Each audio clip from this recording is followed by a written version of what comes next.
मेनू दिखाओ उपन्यास ऑनलाइन पूरा पढ़ें उपन्यास बिन उपन्यास नायिका के हरम वाली खलनायिका अध्याय 21 क्रिस्टल दीवारें नायिका के हरम वाली खलनायिका। क्रिस्टल दीवारें पब फ्यूचर द्वारा विज्ञापन क्रिस्टल को कभी भी भाग्य, नियति या न्याय जैसी चीज़ों पर विश्वास नहीं था। कम से कम एमिलिया से मिलने से पहले तो नहीं, वह तर्क पर दृढ़ विश्वास रखती थी। हर व्यक्ति के कार्य हमेशा उसकी प्रेरणा से प्रेरित होते थे, जो बदले में लगभग पूरी तरह से लाभ से प्रेरित होते थे। बेशक, लाभ हमेशा मौद्रिक नहीं होते थे। किसी व्यक्ति पर एकाधिकार करना भी लाभ के रूप में गिना जा सकता है। इस सरल दृष्टिकोण का उपयोग करके क्रिस्टल हमेशा खुद को दुनिया से अलग रखने और चीज़ों को एक पर्यवेक्षक के रूप में देखने में सक्षम थी। इससे उसे ऐसी चीज़ें देखने का मौका मिला जिन्हें अन्यथा अक्सर अनदेखा कर दिया जाता था।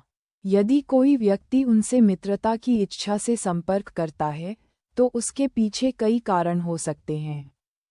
शायद उन्होंने सोचा कि वह अच्छी दिखती है और उसके साथ घूमने से उनकी सामाजिक स्थिति बढ़ जाएगी।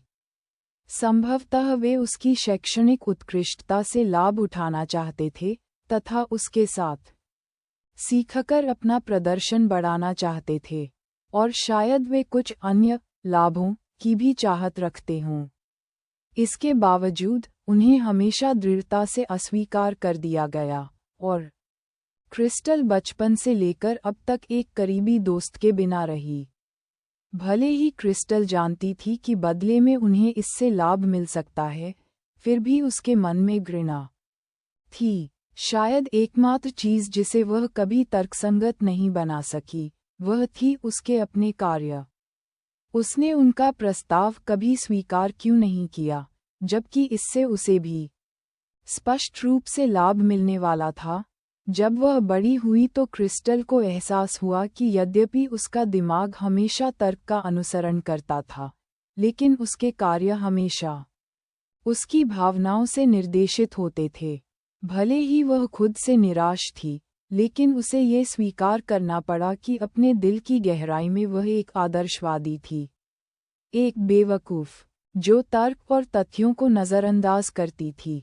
इस एहसास के कुछ समय बाद ही उन्होंने हाई स्कूल में प्रवेश ले लिया, और पहले ही दिन उनके साथ एक भाग्यशाली घटना घटी। एमिलिया वाइट, शायद ये नाम शहर के अमीर लोगों के बीच अच्छी तरह से जाना जाता था, लेकिन ये पहली बार था जब क्रिस्टल ने इस मासूम दिखने वाली अमीर सुंदरी के होठों से यह नाम सुना था। क्रिस्टल को एहसास हुआ कि जब वे पहली बार मिले थे तो वह कितनी पाखंडी दिख रही होगी। पब फ्यूचर द्वारा विज्ञापन। यदि एमिलिया भी उसके जैसा ही सोचती थी, तो तार्किक रूप से उनके बीच हुई मुलाकात के केवल संयोगवश होने की संभावना लगभग शून्य थी। उसके जैसी गरीब छात्रा को शायद पहले से ही पता था कि स्कूल में अमीर और मूर्ख लोगों से भरी एक विशेष कक्षा है, और वह किसी ऐसे व्यक्ति की तलाश में थी जिससे वह पैसा कमा सके। और निश्चित रूप से लड़की को अपने जैसे किसानों द्वारा संपर्क किए जाने और मदद किए जाने की आदत थी। जितना अधिक वह उदासीन होने का दिखावा करती, एमिलिया की नज़रों में वह उतनी ही अधिक पाखंडी दिखती। लेकिन एमिलिया का खुद के प्रति रवैया किसी भी तर्क का पालन करने से इनकार कर रहा था। यह गर्मजोशी से भरा था, और इसने उसे डरा दिया। वह मुझसे क्या चाहती है? यही वह बात थी जिसके बारे में वह सोचती रही, और जब तक वह इसका जवाब नहीं दे पाती, तब तक उसके डर ने उसे उससे दूरी बनाए रखने पर मजबूर कर दिया। दोनों की सामाजिक और आर्थिक स्थिति में बहुत अंतर था, और दिखने में भी क्रिस्टल इतनी भ्रमित नहीं थी कि खुद को श्रेष्ठ समझे। इसलिए एमिलिया को उनसे मिलने वाला एकमात्र तार्किक लाभ शैक्षणिक ही था, और शायद यही कारण था कि जब एमिलिया ने ट्यूशन में मदद के लिए उनसे संपर्क किया, तो राहत और निराशा दोनों उसके आदर्शवादी दिल में उमड़ पड़े। वास्तव में भाग्य जैसी कोई चीज़ नहीं होती। दुनिया लाभ पर चलती है। और फिर उसने उसे चूमा। खैर, ये सिर्फ उसके गाल पर था, लेकिन जैसे ही लड़की के मखमली मुलायम होंठ उसकी त्वचा से टकराए, क्रिस्टल की रीढ़ में एक झटका सा दौड़ गया, जिसने तुरंत उसके दिल और आत्मा से सारी निराशा मिटा दी। ये बेतुका विचार कि पढ़ाई उसके लिए करीब आने का एक बहाना मात्र है, फूट पड़ा और क्रिस्टल ने इस पर अड़ा रहा, भले ही इसका कोई मतलब न हो। मैं सचमुच मूर्ख हूँ, वह जानती थी कि वह बर्बाद हो चुकी है। एक दयनीय मूर्ख जिसने अपने हार्मोन और इच्छाधारी सोच को अपने विचारों और कार्यों दोनों पर नियंत्रण करने दिया। वह खुद के बारे में यही सोचती थी। सप्ताहांत अभी दूर था और तब से क्रिस्टल ने जानबूझकर एमिलिया वाइट के सभी विचारों को अपने मन में दबा लिया और पूरी तरह से अपनी पढ़ाई पर ध्यान केंद्रित किया।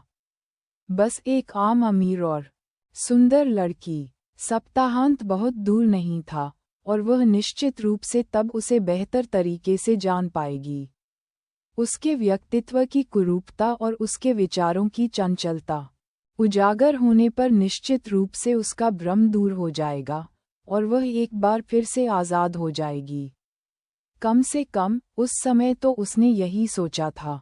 पब फ्यूचर द्वारा विज्ञापन, लेकिन एमिलिया क्रिस्टल के दिल को अपने पंजों में मजबूती से जकड़ने पर आमादा थी। हर बार जब वह उस लड़की के बारे में सोचना अपने दिमाग से निकाल देती, तो उसे फिर से उसके बारे में सुनने को मिलता। अगर यह उसके बचपन के प्रेमी द्वारा उसे बेवजह तंग किए जाने की बात नहीं थी, तो यह उसके द्वारा किसी को तंग किए जाने से बचाने की बात थी। ये फिर भी ठीक था। आखिरकार, उसके जैसी अमीर युवा महिला के लिए शायद एक घटना को रोकने के लिए एक शब्द से ज्यादा की जरूरत नहीं थी। क्रिस्टल अभी भी इसे अपने सन की व्यक्तित्व के रूप में उचित ठहरा सकती थी, लेकिन फिर उसने जाकर ऐसा किया। उसने उन सभी पूर्वाग्रहों को तोड़ दिया जो क्रिस्टल अपने दिल के इर्द गिर्द बड़ी मेहनत से बना रही थी, ताकि वह खुद को एमिलिया नामक इस घातक जहर के पंजे से बचा सके। अफवाहों की पुष्टि करने के बाद क्रिस्टल अब खुद को धोखा नहीं दे सकती थी। पेनी निश्चित रूप से पक्षपाती थी और उसके व्यवहार से राजकुमारी के प्रति उसके जुनून का कोई रहस्य नहीं छिपा था। लेकिन क्रिस्टल ने पहले ही कई स्रोतों के माध्यम से अतिशयोक्ति से तथ्यों को छान लिया था, और यह एक तथ्य बना रहा कि एमिलिया ने न्याय को बनाए रखने के लिए अपनी छवि और सुरक्षा की पूरी तरह से उपेक्षा की थी। वही न्याय जिसे क्रिस्टल अपने दिल में बहुत प्रिय मानती थी, लेकिन कभी उसे पाने की हिम्मत नहीं जुटा पाई। वह कायर थी और उसे यह बात पता थी। उसने अपनी सुरक्षा, अपने प्रियजनों की सुरक्षा, अपनी व्यक्तिगत छवि को प्राथमिकता दी। हर चीज न्याय से ऊपर थी। उसके हृदय की गंदगी से क्रिस्टल को घृणा हुई, लेकिन एमिलिया का दिल शुद्ध था। हो सकता है कि यह पूरी तरह से शुद्ध न हो, लेकिन क्रिस्टल को लगा कि यह इतना स्पष्ट जरूर है कि उसके जैसे किसी व्यक्ति के पास इसकी शुद्धता पर निर्णय लेने की कोई गुंजाइश नहीं होगी। और इस तरह दीवारें टूट गईं और जहर अंदर घुसने लगा। क्रिस्टल अब एमिलिया को दूर नहीं रख सकती थी। क्रिस्टल को लगा कि पेनी लगातार यह कह रही थी कि उसकी राजकुमारी कितनी शानदार है। उसे वास्तव में अपनी जिज्ञासा पर काबू रखना चाहिए था और खुद को अफवाहों से दूर रखना चाहिए था। हमारे साथ जुड़ें, रॉयल गार्ड्स। मैं नहीं कर सकता, पेनी। मेरे पास समय नहीं है। छोटी सी गोरी लड़की ने उसे आंसू भरी आंखों से देखा। तुम्हारी क्लास का कोई भी और सदस्य शामिल नहीं होना चाहता। वे सब मुझ पर हंसते हैं। कम से कम तुम्हें शामिल होना चाहिए। जब मैंने कहा कि राजकुमारी सबसे अच्छी है, तब भी तुमने सिर हिलाया था। लड़की के जबरदस्ती आने से क्रिस्टल को सिरदर्द होने लगा।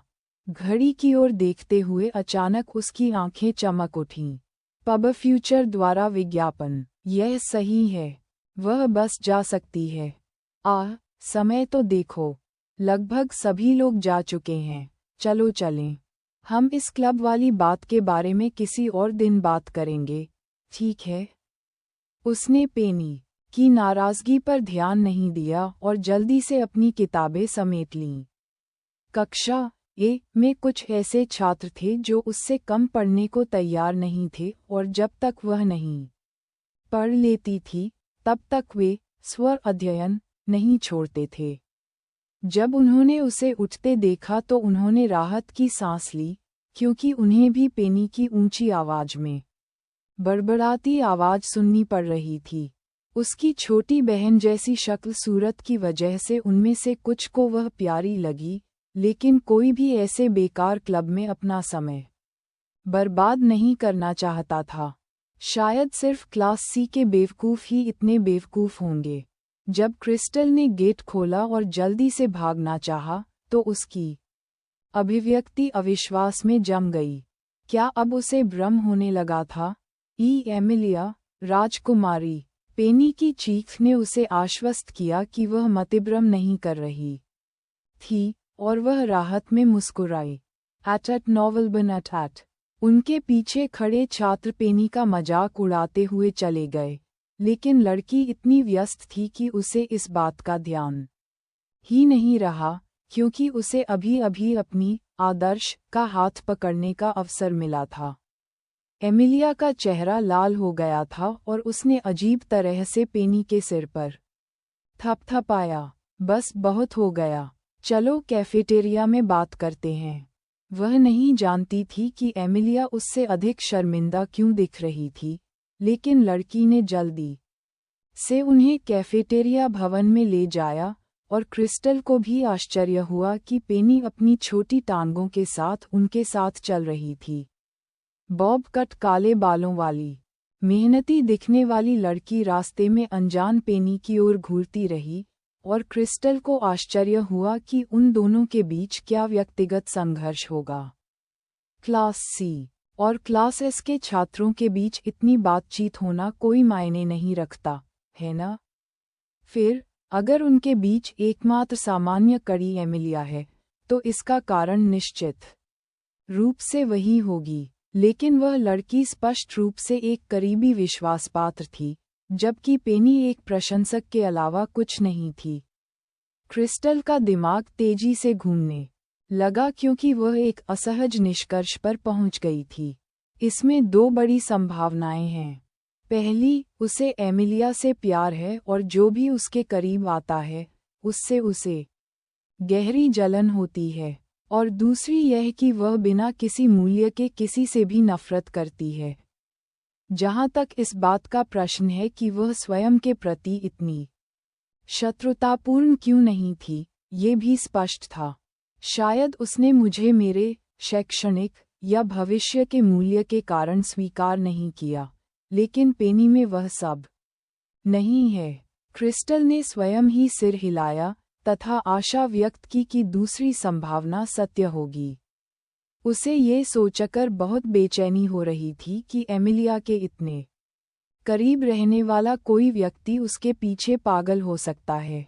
ऐसा कोई व्यक्ति निश्चित रूप से हर तरह का फायदा उठाने में सक्षम होगा, और सिर्फ इस विचार से ही उसे घृणा महसूस होने लगी। माफ़ करना पेनी, लेकिन मैं सचमुच आशा करता हूँ कि वह तुम्हें एक बेकार कूड़ा समझे। पब फ्यूचर द्वारा विज्ञापन। उपन्यास बिन लाइट नॉवेल, वेब नॉवेल, कोरियाई उपन्यास और चीनी उपन्यास ऑनलाइन मुफ्त में पढ़ें। आप सैकड़ों अंग्रेजी अनुवादित लाइट नॉवेल, वेब नॉवेल, कोरियाई उपन्यास और चीनी उपन्यास पा सकते हैं जिन्हें दैनिक रूप से अपडेट किया जाता है। उपन्यास ऑनलाइन पढ़ें, लाइट नॉवेल ऑनलाइन पढ़ें, ऑनलाइन मुफ्त पढ़ें।